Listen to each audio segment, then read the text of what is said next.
Hello everybody. So today I want to talk about limit. So now I want to show you how to answer. We can do common denominators of this one. So for this one we need to multiply by number 4. This one by x plus number 4.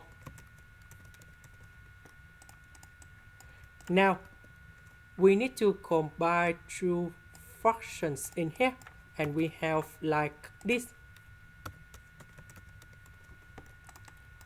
So number 4 minus number 4 we cancel.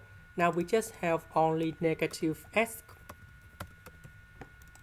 Next we simplify x and x. Now we just have only negative number 1 over number 4 multiplied by x plus number 4. So we put number 0 cone here. And that is about negative 1 over 8. Sorry, 1 over 16. This is the end.